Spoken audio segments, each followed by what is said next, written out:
Hi, this is Michael Buffer, and welcome to the BoxHard Podcast. Hello, everyone. This is Mikey Garcia. This the monster from the swamps, Regis Rougarou Program. Hey, what's up? This is King Carlos Molina, former IBF world champ. This is Michael, the Bounty Hunter, 2012 Olympian and your people's champ. This is Charlie Edwards, flyweight champion of the world. This is Fast Eddie Chambers, and you're listening to the BoxHard Podcast with my main man, Joey Coastman.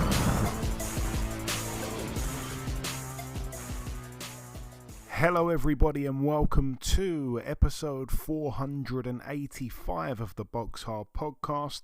I'm your host Joey Coastman. I'm joined as ever by former heavyweight world title challenger, the main man himself, Mr. Fast Eddie Chambers. Eddie, how you doing this week?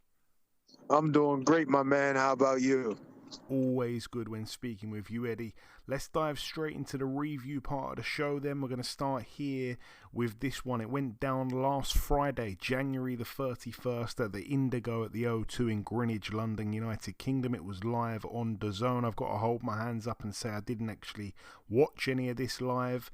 I wasn't really interested in this card. I said it was a really bad card from Matchroom and also from Matchroom's standards in general. But anyway, let's just dive in. We had Junaid Bostan moved to 10-0 with a draw, a split draw over 10 rounds against Bilal Fawaz, now 9-1 with a draw. That one was for the vacant English super welterweight title, so the belt's still vacant. Also on that card, George Liddard, now 11-0, a unanimous decision for him against Derek Asazi, now 13-3. That one was over 10 rounds, unanimous for George Liddard. Quite a competitive fight from what I've seen in terms of the scorecards. It just kind of goes to show, I suppose, what level George Liddard is. Obviously, we've seen what happened with Derek Asazi when he stepped up against the likes of Denzel Bentley. Not saying that Liddard's disgraced himself in any way. They obviously got the win, and he's not as, experienced as someone like a Denzel Bentley, has a completely different style as well, but measuring sticks and all the rest of that.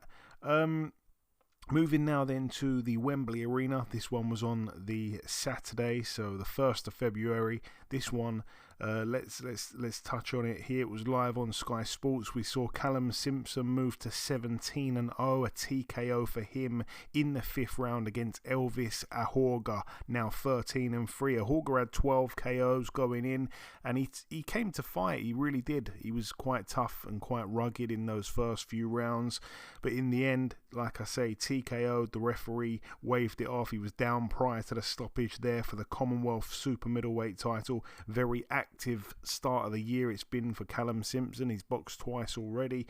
What else did we have on that card? Let's just go straight to the main event. Adam Azim, now 13-0, a TKO for him in the 9th round against Sergei Lipinets, now 18-4 with a draw. Lipinets TKO'd or KO'd for the 2nd time in his career. This one was for the IBO super lightweight title, which was vacant, the IBO world title. Lipinets down in the 3rd. Adam Azim had a point deducted in the 4th round and the 7th round for repeated low blows. He had to be very, very careful. I didn't like what I was seeing from him, kept going down to the body, kept straying low. And sometimes it's frustrating. You're putting in a really good performance but can't seem to stop hitting the guy low. And Lipinets, to his credit, showed it's a funny phrase I was going to say there, showed balls. He really did in more ways than one. He could have stayed down from a couple of those body shots, those shots that strayed too low. And like I say, showed his sportsmanship, kept getting up and didn't really make a meal of it. So yeah, Adam Azim was on thin ice for sure in that fight, especially when the 2nd point was deducted. He was really, getting to that stage where people are going to start calling for a disqualification. So yeah, that was a bit frustrating to watch, I suppose. But that aside, Adam Azim put in a fantastic performance. Very, very controlled. I felt it was probably his career best performance. Lipinets showed his toughness, you know what I mean? Took a lot of big body shots that were legal and kept coming, kept trying. True Lipinets style, you know what I mean? Didn't give up at all, no quitting the guy whatsoever, and he gave it his all. Adam Azim just kept catching him really cleanly though, with big uppercuts in particular, and at times he couldn't miss. I think it was it the left hook, I think it was, from Adam Azim. He's so quick, and I really saw that the other night. You know, they talk about his hand speed, and I've always thought, okay, I think he's more of a timing guy than speed. I think he's a bit of both, actually. I felt his hand speed was excellent the other night. And Lipinets, like I say, was just a bit too slow, kept getting hit, kept getting caught, and yeah, like I say, at times it was target practice for Adam Azim. I like Sergei Lipinets a lot. He's a friend of the show, like I say, former champion, but obviously his days now seem to be numbered, and it wouldn't surprise me if we don't see him in a ring again. He's now 18-4 with a draw. Like I say, Azim moves on. We need that Dalton Smith fight. We truly do. Moving now then to the T-Mobile Arena in Las Vegas, Nevada, USA. I'm guessing you saw, hopefully, most of this, Eddie. The big Amazon Prime pay-per-view card. Let's touch on the undercard. We saw Kermel Moton move to 7-0, a TKO for him in the third against Frank Zaldivar, now 5-2. We saw Jesus Ramos move to 22-1, a TKO eventually over Jason Rosario, who's now 24-5 with 2 draws.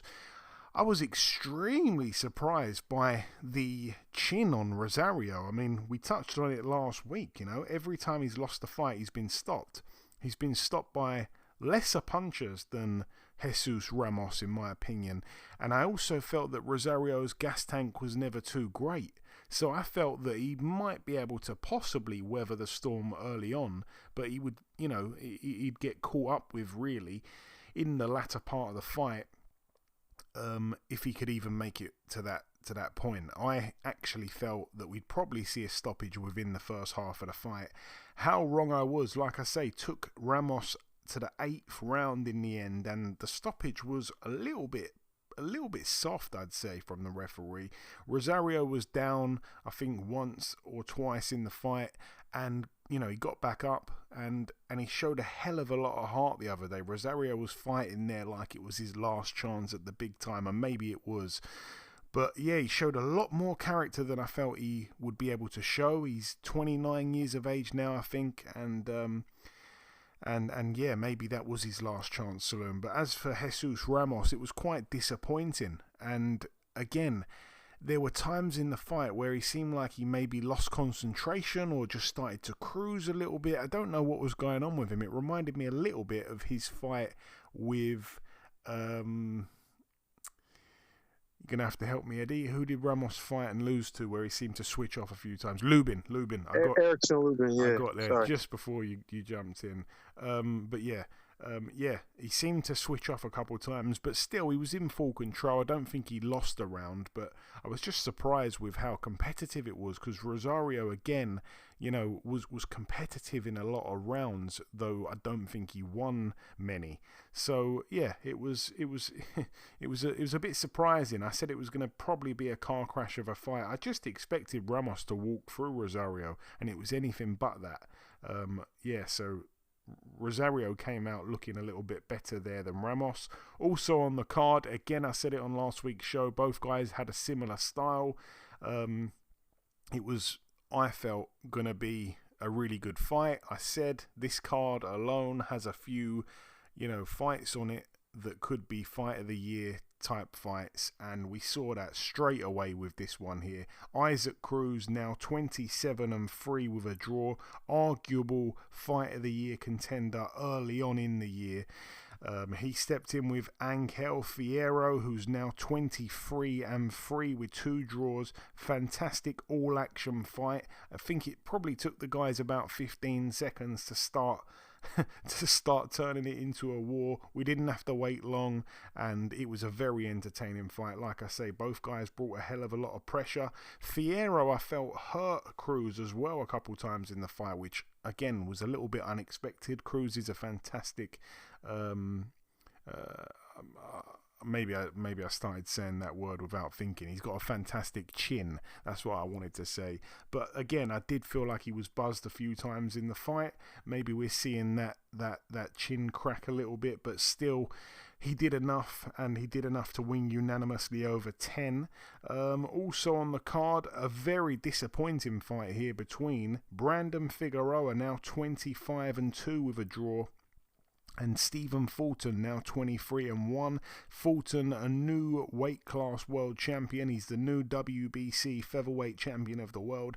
You were pulling for him, Eddie. I could not see how it would work out for him. He didn't look good in his 2 previous fights. Brandon Figueroa was on a bit of a run. He looked better at the weight. And Fulton, let's face it, didn't show us anything against Inoue, and didn't really show us much against Carlos Castro. He was down in that fight, and I forgot to mention on last week's show that Carlos Castro got banged out in a few rounds by Brandon Figueroa, so they had a common opponent.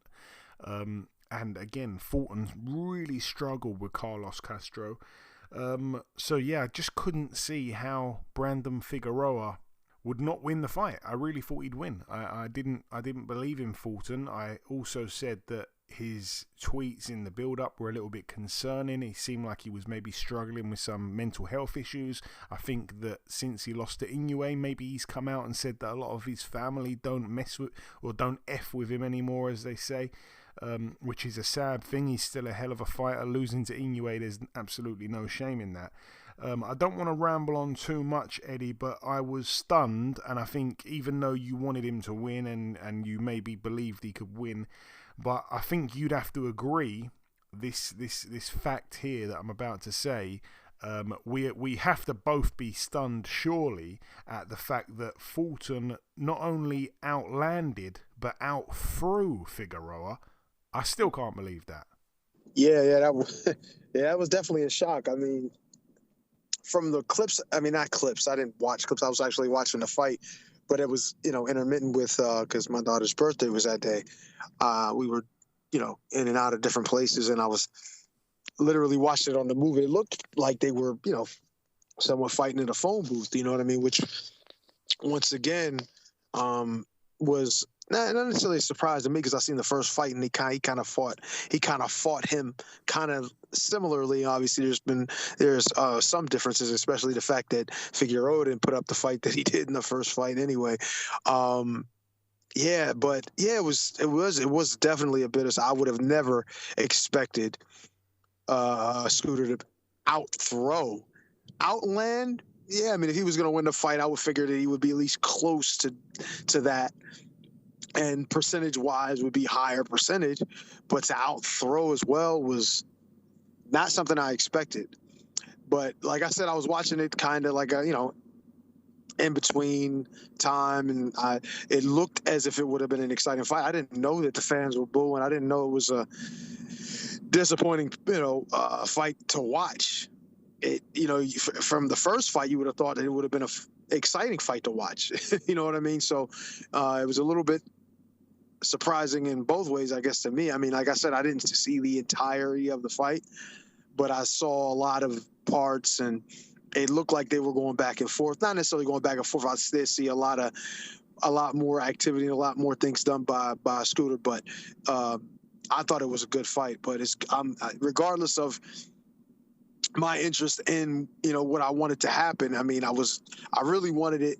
I mean, obviously I wanted Scooter to win, but I did still want it to be a good fight, at least advertising for people to watch. And, it's just a little surprising that it wasn't. But the other part that I got out of it was that he did win. And I'm happy that he's now a champion at another weight class, puts him back on the map. Even, in his last few performances before this wasn't really ideal. So to get him back on top and to beat a guy who actually was looking good and looking a lot better than he'd looked was a nice statement to make that he's kind of back on track. So hopefully this continues and the next performance is even better. Yeah, got to take my hat off to Stephen Fulton for sure. Like I say, I felt that Brandon Figueroa was very disappointing. It was definitely his fault that the fight wasn't as exciting as the first one was. I mean, it was always living up to high expectations after that first fight anyway, but we have been kind of used to seeing Brandon Figueroa bring the action every fight, really. Fulton looked really sharp, I've got to say. Considering his last fight, he didn't look sharp at all against Carlos Castro. He was really sharp here the other night. And like I say, to outland and outthrow Figueroa is just incredible. If you would have bet on just that alone, you could have got good odds. So yeah, Fulton was brilliant. I felt that he managed the distance really, really well. Figueroa seemed to smother his own work a little bit at times, and just couldn't really turn it into the fight that he needed it to be. So yeah, really disappointing from Figueroa. A worrying performance because it was so far removed from what we've been used to seeing of him that it's got people thinking maybe, again, he's on his way out the sport, which will be a real shame because I've always liked watching Figueroa fight, even though it's not pretty. He does always, in my opinion, bring the excitement. But yeah, credit to Fulton. You there's nothing you can say bad about Fulton. He was brilliant and he's back with a bang, and his career needed that kind of win, I think. So yeah, we're not going to see a trilogy fight. No one will be interested in that, and whether or not you felt he deserved the victory in the first fight, he definitely closed the chapter with this second fight here. It wasn't a close fight at all. So yeah, unanimous for him over 12. And moving to the main event, David Benavidez, now 30-0, a unanimous decision for him over 12 rounds against David Morrell, now 11-1. He loses his that one for the WBC interim light heavyweight world title. Benavidez down in round 11.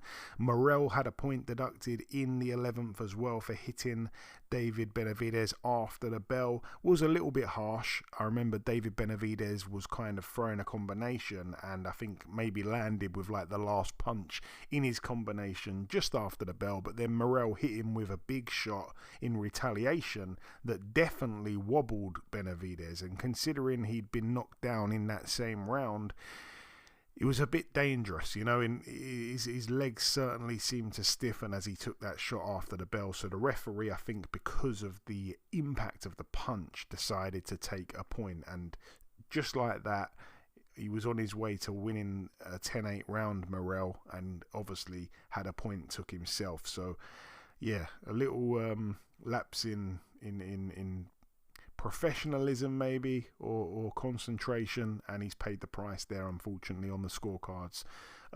Anyway, back to the actual fight itself. A brilliant fight. Like I said, there were 3 fights on this card that were supposed to be, in my opinion, Fight of the Year contenders. It was Isaac Cruz, it was Brandon Figueroa Fulton 2, which for me wasn't in the conversation at all.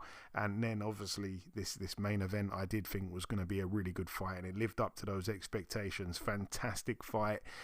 Again, a little bit like the Cruz fight, it didn't take long for either guy to just get straight down to business. We saw it from the first round. There wasn't really a feel-out process. They met in the middle, and we saw really both guys fight to their best ability. I saw that Morrell was able to fight his fight, and David Benavidez was able to fight his fight. I felt that the style was really, really gelled.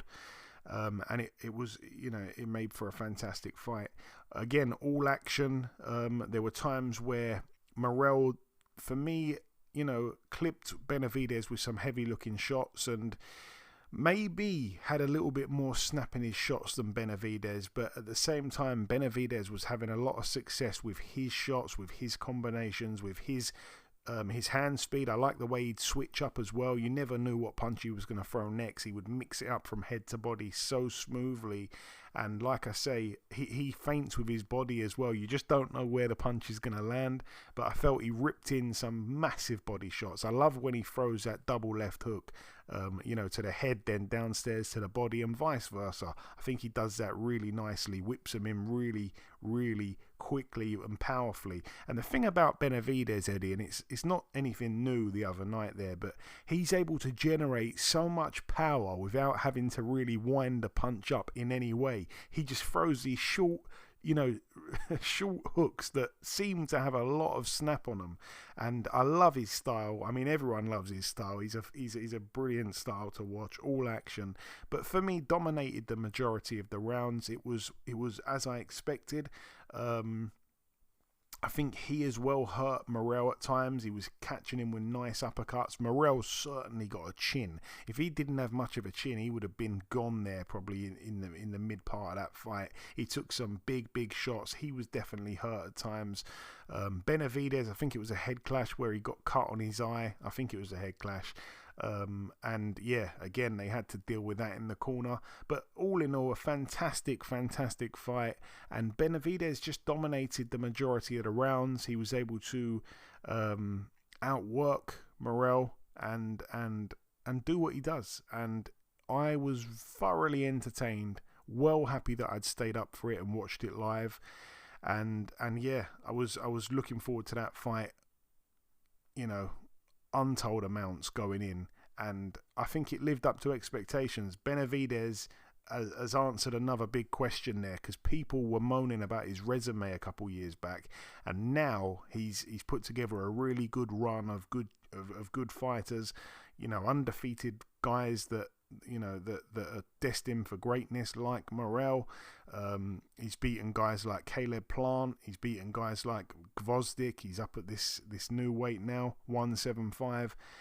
And yeah, I'd love to see him in with the likes of your Bivals and your Beterbievs and all the rest of it, but that's a conversation for the future. What did you make of it, Eddie? I really liked the fight, I have to say. Yeah, I mean, excellent fight. Morrell came to fight. He did do some really good things. I seen him in the fight, landed some nice shots. Although it was crazy to hear at the end though that David Benavidez said, "Hey, he thought he would actually hit harder," and he said, in that is regard, he wasn't. I don't think he used the word disappointed, but he said he was expecting the power to be something more. Which is kind of crazy, because some of the shots that he landed, it looked like it kind of made him. He looked like he kind of respected it a little bit, but a lot of great things for Benavidez as far as how smooth the transition from punch to punch, his punch selection, the uppercuts. I seen him peel. They call it the peel, where he peeled down the guard of Morrell 3 times in a row, landed right hand. Bop, bop. And I'm like, man. To be able to get away with that, I mean, that's Morrell's issue, but to be able to get away with it 3 times in a row is amazing. I mean, the kid is as advertised, you know what I mean? He's in a position now to really separate himself and really become one of those guys. Now, he does need another opponent, or maybe a couple more opponents, especially at 175, but if he's able to get in there with the likes of, Bivol and Beterbiev, one or the other, or both maybe, that's one hell of a thing if he's able to win those fights, or even win and beat one of those guys and set up a fight for the future for the other. Man, I mean, it would be really, really, really big to see him in that position, but it's believable. Even though Beterbiev, I think, is a really dangerous situation to, fight his style of fight against a guy like Beterbiev who punches the way he does. If he's able to pull it off somehow, man. And I'm just saying that because the Bivol thing is, I could see it more with him because of his style. He typically wants to box and move, and I could see him being a little more successful with him. Just styles, style clash and all. If he's able to push the action and maybe get him into uncharted territory as far as like maybe drowning him, which I don't know if he could do that with Bivol, but to But with Beterbiev, it's just the danger of the punching power. You know what I mean? And he's proven to be a good, strong guy and have a great chin. But man, there's just certain guys you don't want to test out there. You know, so. I mean, I'm very interested to see what happens in the future for both guys, to be honest. But David Benavidez is a special talent. So, hey, looking forward to the future. Yeah, like I say, I think this year is going to be big for David Benavidez. Turki Al Sheikh, I think, wants him to be ringside for the Beterbiev and Bivol rematch, and I don't know if he's actually going to make the trip to Saudi, but if he does, then that will show his intent, and I'm sure that the boxing fan in Turki Al Sheikh will want him to fight the winner. That's the whole point of him going over there, so that'd be amazing. I mean, again, you can't count him out of any of those fights. It's going to be magnificent. Moving to Sunday then, at the Dort Financial Center in Flint, Michigan. This one was on DAZN. It was for the IBF, WBC, WBF, WBO heavyweight female world titles. A couple of those belts were vacant. We saw Clarissa Shields move to 16-0. She's captured belts in a new weight class. She was able to beat unanimously over 10 rounds, 10 2-minute rounds, Danielle Perkins, who was previously undefeated. She's now 5-1. Perkins was down in the 10th round. It was a heavy knockdown as well for Shields. Not a typical knockdown you'd see in women's boxing especially, but even for men's boxing, I mean, it was a bad knockdown. She kind of fell like with her head slumped, and she kind of fell on her bottom, and yeah, it was like, I don't know how she carried on, to be honest with you, because when the punch landed, the way that her body kind of drooped, looked like she was completely out cold. But yeah, she had like a little mini Undertaker moment and got back up and obviously managed to hear the final bell, so credit to her. The final fight to mention of this review part took place 2 days ago. It was Tuesday, the 4th of February in Texas. We saw, and it has to be mentioned, the former heavyweight champion of the world himself, Oliver McCall, moved to 61-14. He was able to record a first round win. His opponent, Gary Cobia, retired on his stall at the end of the first round, and he's now 3-5. So yeah, a nice win there for Oliver McCall. Just 1 round's work. He's back with a bang. That's it then for the review part of the show. It's now time to welcome this week's special guest. Ladies and gentlemen, please welcome one of boxing's true nice guys, and I really mean that. It is, of course, returning guest, Mr. Bradley Ray. Brad, welcome back on the show, my friend. No, thanks for having me back on, mate. Yeah, I always enjoy coming on, so yeah, thanks for having us. We always enjoy having you, Brad. So we last spoke back in September. It was fight week in Blackpool. I remember you were talking to me about the fight. You weren't too pleased about who you were going to be fighting. Obviously, it was a nice, quick TKO in the second for you that week. Since then, you have boxed Adam Hepple. Tell me about that one, Brad. Yeah, so it's nice to pick my first title up as a pro. That was for the Commonwealth Silver title, and yeah, scored a good third round stoppage against a tough game kid. He's boxed. I think he's boxed for English title. He's won area titles. So they're the types of fights, the little step ups that if I couldn't get in the mix where I was going to be on these big shows, they're the types of fights I wanted. But yeah, got the win, and then was hoping this year we were going to push on to some big things, which, it looks like is the case now. Yeah, absolutely. Again, when we last spoke, you were telling me about, your focus was just kind of keeping busy until the opportunity came. I think an opportunity did come that fell through. You were hoping another one would come in the not too distant future. That is what's happened. You do now have an opportunity February 22nd as part of possibly the best boxing card ever. You've got Bivol Beterbiev Dubois Parker, Hamza Shiraz boxing for a world title, Virgil Ortiz versus Madrimov, Shakur Stevenson, Zhang against Caballel, Buatsi against Smith. I still felt, though, that something was missing. It wasn't enough to get my pay-per-view money, but when I heard you were on the card, I went and got my wallet. I'm the cherry on the top, aren't I, mate? If it wasn't the best card before, it definitely is now that I'm on it. But no, mate, it's great being on such a massive card, and you know, I've said a few times, I remember when this show was announced, like how excited I was to sit at home and watch this show, you know, all the way through, as I'm sure most boxing fans will do. They'll be sat on the couch from 5 o'clock, and you know, every fight's a belter, and you know, I couldn't wait to sit and watch the show, never mind be involved in it. So, you know, it's just an honor to kind of be on the show with such a massive stage with, you know, that level of fighters. But that's kind of where I believe I belong and where we can get to. So, you know, it's just getting my foot in the door, and, you know, it's exciting times. And Brad, when we last spoke, you were talking about an opportunity, obviously, and I felt at the time that you were probably talking more about like an all-domestic clash or something like that. But did you know that this kind of opportunity was just around the corner? You know, like you say, I was hoping something was going to come up. Like you said, that I was looking at domestic titles. To be honest, you know, I couldn't have dreamed that I would be on a Riyadh season card. To be honest, you know, it was such a far cry away from where I've been. You know, boxing at Winter Gardens, boxing on these small horse shows and stuff like. You know, Kingdom Arena in Saudi on the biggest stage of all is, you know, it's miles away from where I've been, but it's an opportunity I've called out for. It's the kind of opportunity I wanted, and you know, I guess it's down to me now to show that's where I belong. And I don't necessarily want you to talk numbers, Brad, but in terms of the payday compared to your other paydays in your career, what can you tell us?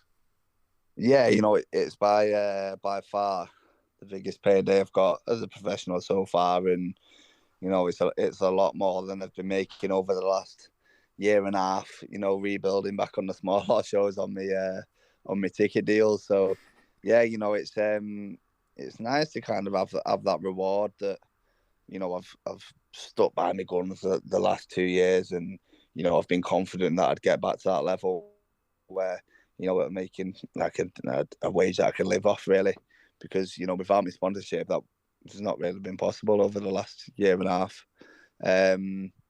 But to be honest, man, I know people say it, and I know, you know, it's not about the money, but honestly, like, you know, it's always a second thought for me, the money. You know, it usually kind of goes into your account a week or two after you fight, and I'm a bit like, oh, but yeah, that's all right. You know, it's like a bonus after the fight.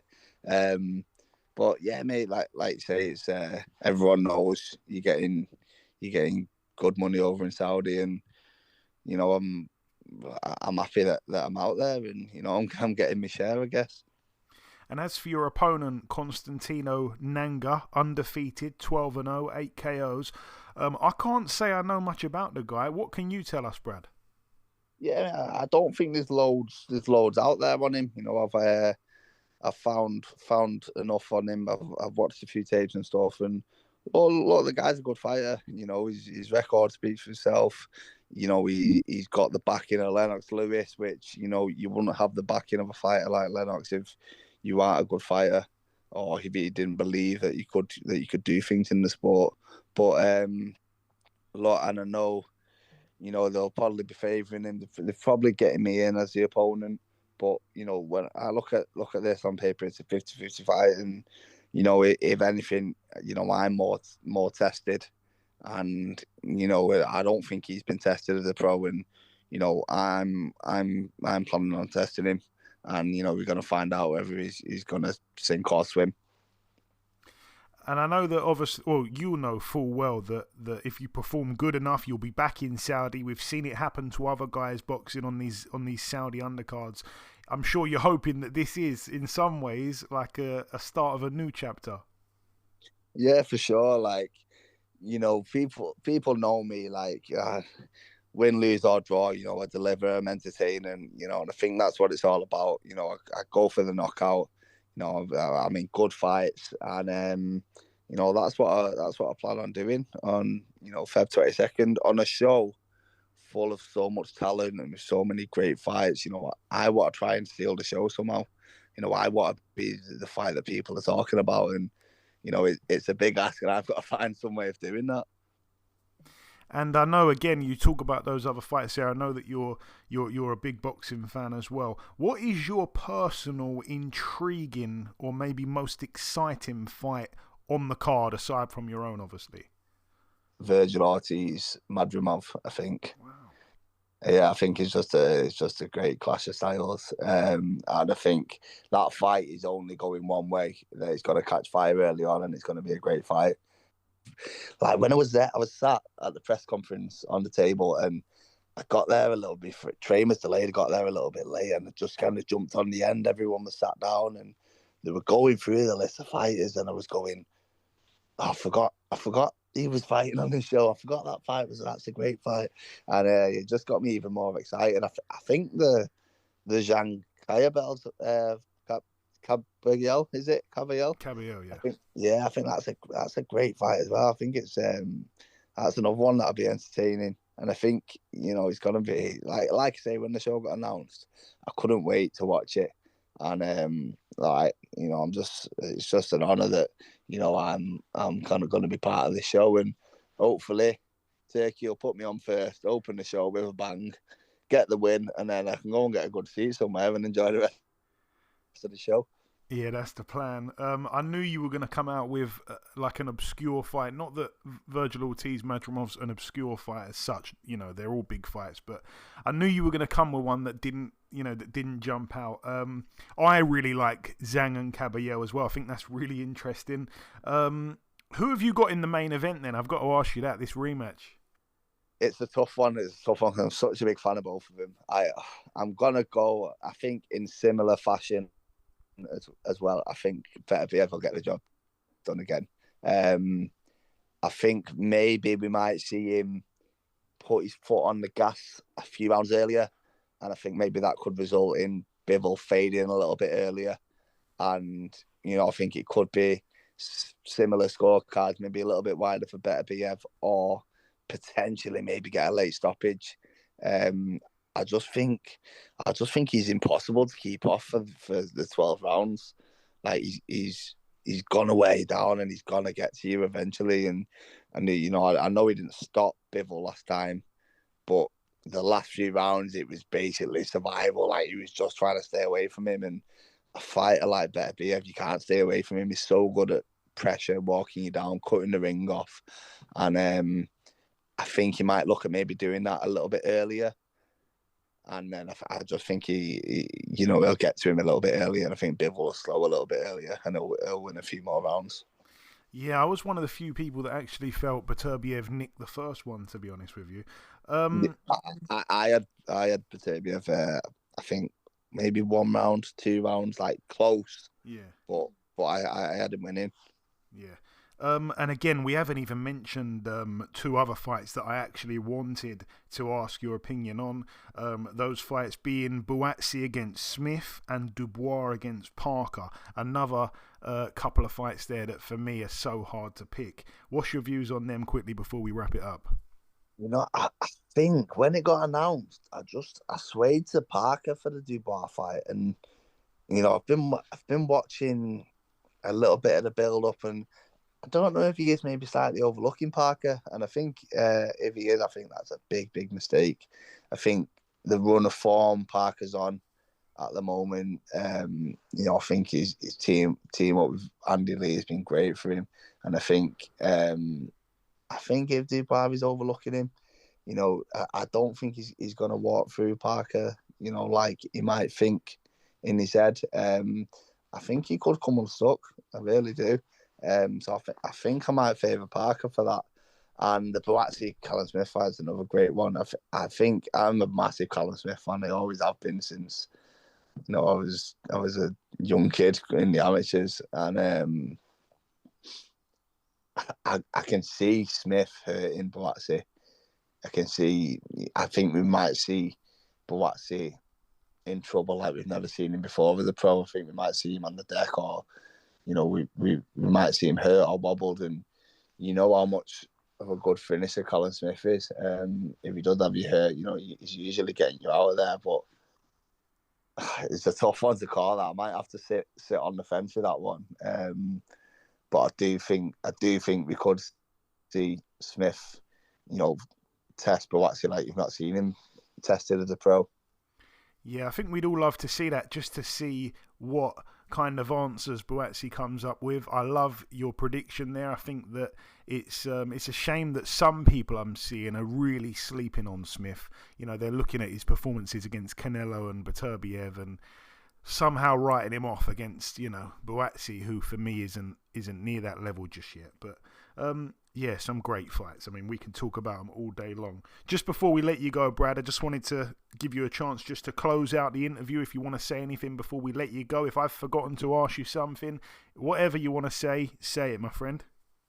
No, I just want to say a big thank you to everyone for the support, especially over the past year and a half when, I've not been on these big TV shows. I've not been, getting the exposure that kind of I want or, I feel like I deserve. And, I've still had loads of support from people, and whether it's buying tickets, tuning in to the fights or whatever, means the world to me. And, I knew that I'd work hard and I'd get back to this position that I'm in. So thanks for the support, thanks to all my sponsors for the support over the past year and a half. And, hopefully everyone's back on the bandwagon now and, we're going to the top.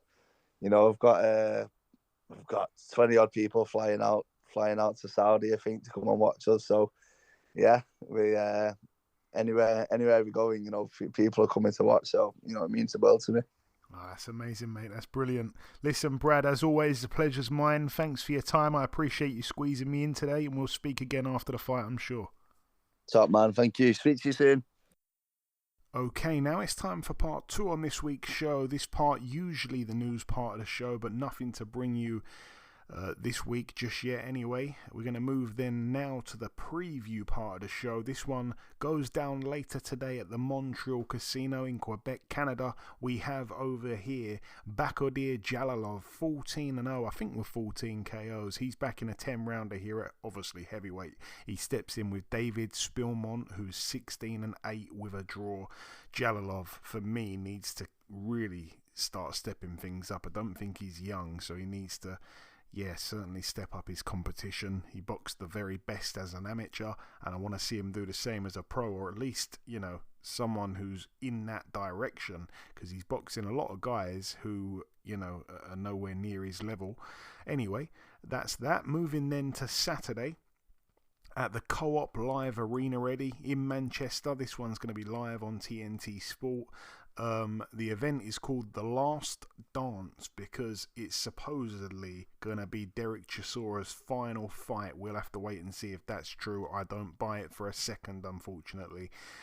Anyway, this is the final card to mention of the preview part of the show. I'm just going to touch on the undercard and I'll come to you for the main event. We have Nathan Heaney, the biggest ticket seller right now up north, I'd say. Well, that's off the top of my head. He does sell a lot of tickets. I don't know if there's anyone else that sells any to his level. That's caught me off guard a little bit there. Walked into that one without thinking. But Nathan Heaney, 18-1 with a draw. He's back in a 10-rounder. He steps in with Sofian Kati, who's 17-5. I actually like Nathan Heaney. I think he gets a lot of unnecessary criticism, and I think he's improved a hell of a lot since the days where he was, everyone he boxed, everyone thought he was going to get turned over, and he was beating all these guys. Obviously, went on to beat Denzel Bentley and losing to Brad Pauls. I don't think there's really much wrong with that. I think stylistically those two were made for each other, but Brad Pauls was just a little bit too good for him. But again, styles make fights, and I don't think it's the end of Nathan Heaney. He's back here, like I say. Also on the card for the British Commonwealth and WBC International Super Lightweight titles, we have, as far as I'm aware, the man with the longest win streak right now of any active British fighter, Jack Rafferty, who's 24-0. He steps in with Reece McMillan, who's 17-1. That's over 12 rounds there, of course, at super lightweight. We also have a fun fight on the card for the Commonwealth featherweight title between Masoud Abdullah, 11-0, and Zach Miller, 15-1. That's over 12 rounds there. Again, Masoud Abdullah, I think, is improving with every fight. He's usually in a good fight. And then, of course, the main event, and I'm going to come to you, Eddie, for this. I'm going to come to you first. Derek Chisora, 35-13 in a 12-rounder against Otto Wallin, 27-2. I must reiterate once again, a 12-round fight. Derek Chisora coming off that brilliant win last time when he upset the odds against Joe Joyce. And then, obviously, we haven't seen Otto Wallin since that very, very disappointing fight that he had against Anthony. No, tell a lie. He was back in that was in 2023. That was the 23rd of December 2023 where he got stopped to Joshua. He was back in July of 2024. He stopped a guy in one round in Atlantic City, and now he's getting in with Derek Chisora. I wasn't even aware he had that one fight in the interim period. Who cares? I don't think it will make any difference to the fight on Saturday night. I will say that in the bookies, they've got Wallin as the favourite. I can see why. I fancied him when the fight was made. I felt he'd have, his feet would be too good for Derek Chisora. However, when I think more about how poor he was against Anthony Joshua, it makes me second guess myself. What do you think, Eddie? Well, we got to remember that, Anthony Joshua doing really well. So I think that was a comfortable fight for him. I think he knew what he was capable of. He kind of understood him as a fighter to that degree. So I'm not going to say that Anthony Joshua doesn't deserve the credit, because he does. And for that fight, he looked good. He took care of business. But I don't know how much of, unless the punishment in that fight damaged him, which I don't think. I mean, he obviously, even if the guy wasn't that great that he fought and knocked him out in a round, I mean, he's still able to get back in there and fight. So now Derek Chisora is obviously a different story, and we know no matter what with Derek Chisora, he's going to come out and give his best effort. And if there's still time on the clock, he's going to come out and try to put his foot in your behind. And that's just what he does. Stylistically, doesn't look great for him because of, Derek Chisora is not necessarily a huge puncher per se. He can knock you out. He can hurt you. But he's more of a volume kind of pressure guy and wear you down over rounds. And, even though, we look at Derek Chisora, we've said this so many times, when is he going to finally show that he's ready to really, really retire? But he just keeps going in and upsetting guys. And, if I would pick a fight that I would expect him to look, not so good in or look bad in, I don't know that it would be this one. You know what I mean? This guy's a boxer puncher style, but more of a boxer. I don't think he's such a, big puncher or, enough to get Derek from, keep him from, storming down the door, coming, trying to kick down the door to get to him. But if he's able to move and use his feet enough and, keep Derek turning, he might be successful in outboxing him. I mean, that's what, like you said, the bookies are pretty much thinking that. And, because they're expecting him to get old. But like I said, on paper, that would be, what you would expect. But you don't fight on paper. So I don't think Derek's going to go in there with the idea of, I'm going to lose. He's going to go in there with the idea that he's going to try to give his best effort, try to win the fight, probably try to win it by knockout. But if Otto Wallin gets in there and does what he can do, because we've seen he could box, he's really good at range and using that style he has, that boxing ability.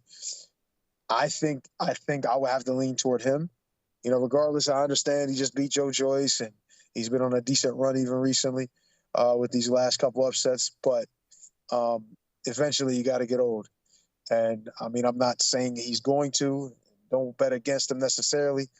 But, this might be the night, unfortunately, for him. But, it's It's been a long time coming. At least he's saying this is the last dance. So if it doesn't turn out well for him, he can ride off into the sunset happy that he gave his best effort. Yeah, and I think he's always enjoyed fighting in the city of Manchester. So, yeah, all the best to Del Boy. I don't really have anything against him, but hopefully it's a good fight. Hopefully it's not a stinker of a fight. Obviously, we were supposed to be getting Zach Parker and Willie Hutchinson on this card, but Willie Hutchinson's had to pull out with an injury, and that, I think, was a bit of a blow to the card, because that was the fight I was looking forward to most, and unfortunately that's been pulled. So, yeah, we've got this main event, and hopefully it's a good one. Hopefully it is a good one. But yeah, again, I can see it. I can see it being a bit of a bore fest. But again, hopefully I'm wrong. Yeah, that then brings the preview part to a close. In part 1, we did the review part. Then we welcomed our special guest. In part 2, there was no news, but we did do the preview part. The final thing for me to do is to come in with the outro, which I'll do in just a few seconds. Okay, and this wraps up episode 485 of the BoxHard Podcast. I've been your host, Joey Coastman. Eddie Chambers has been with me for the duration of the show. A massive shout out to this week's special guest, like I say, one of boxing's true nice guys, that man being Mr. Brad the Sting Ray. All the very best to him in his upcoming fight.